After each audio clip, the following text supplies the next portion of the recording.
বলছি এসএলএসটি যারা চাকরি করেন তারা আজকে রাস্তায় নেমেছিলেন পুলিশের বিরুদ্ধে মারধর ধরপাকড় লাঠিচার্জের অভিযোগ।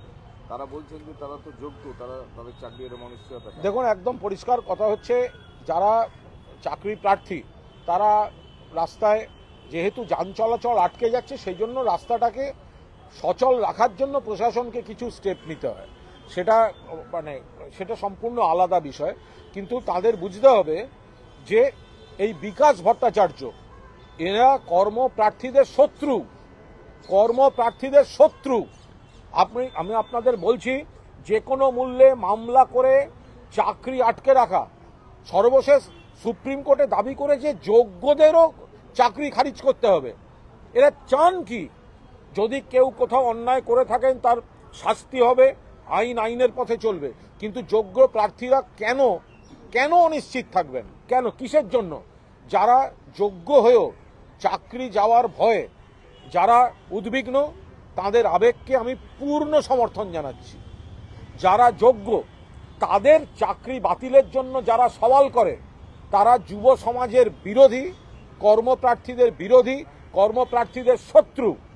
এরা আপনারা দেখবেন এসএলএসটি কর্মপ্রার্থী, আপনার কর্মশিক্ষা শারীরশিক্ষা, যেখানে শূন্য পদ, যেখানে সিবিআই নেই, যেখানে সুপ্রিম কোর্ট নেই, এই বিকাশবাবুরা একজন ব্যর্থ প্রার্থীর হয়ে মামলা করে ছেলে মেয়েদের চাকরি আটকে রেখে দিয়েছেন বিকাশবাবুরা।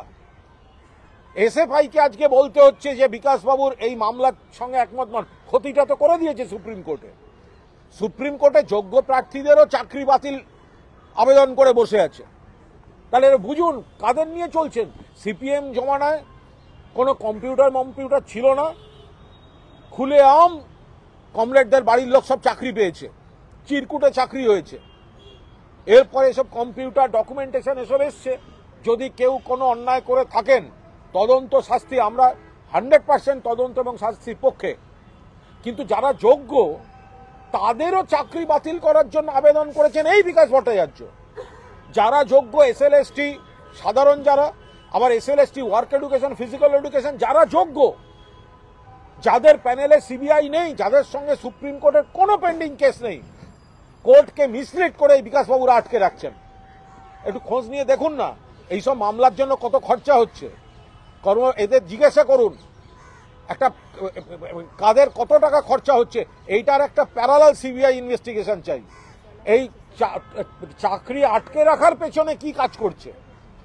চাকরি আটকে রাখা, যোগ্যদের চাকরি আটকে রাখার পেছনে রাজনীতি কাজ করছে। আর কয়েকজন একটা চক্র তৈরি হয়েছে, নাম বলছি না, চক্র তৈরি হয়েছে। বা টাকার খেলা চলছে কিনা সেটা সিবিআইতে আসা উচিত, কারণ এই অভিযোগ আসছে।